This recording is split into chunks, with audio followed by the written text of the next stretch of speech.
Samantala, aalamin mismo ng Independent Commission for Infrastructure ang lagay ng flood control projects sa mga lugar na matinding kinagupit ng Bagyong Tino at Bagyong Uwan.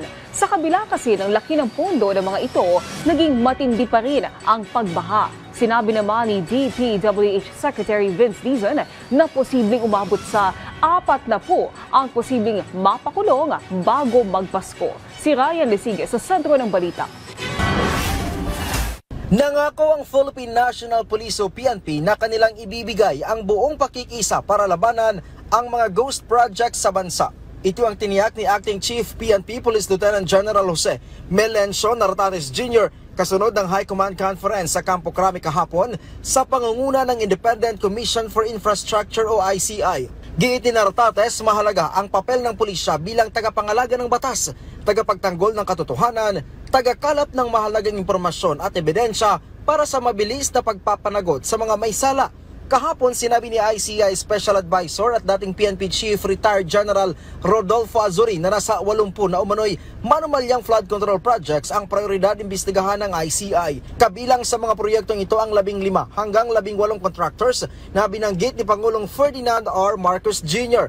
Magtutungo rin na niya ang ICI sa Cebu sa linggo para tingnan ang mga apektadong lugar. Kabilang sa kanilang susiriin ang Central Cebu, Cebu City at Mandaue na lubang na sa lanta ng Bagyong Tino at Bagyong Uwan at susuriin din kung bakit nananatiling malala ang pagbaha sa kabila ng 26 na bilyong piso na pondong inilaan para sa flood control projects.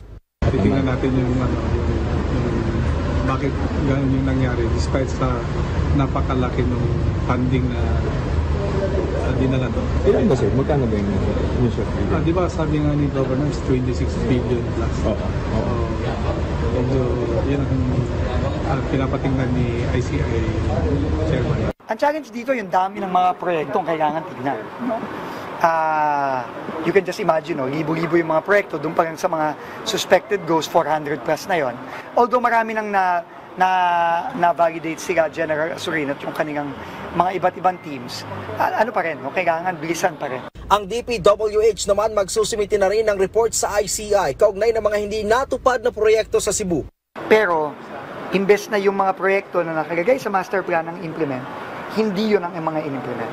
And that started when the master plan was released in 2017. So, we have to look at that holistically. Ayon kay DPWH Secretary Vince Dizon, siguradong may magpapasko na sa kulungan.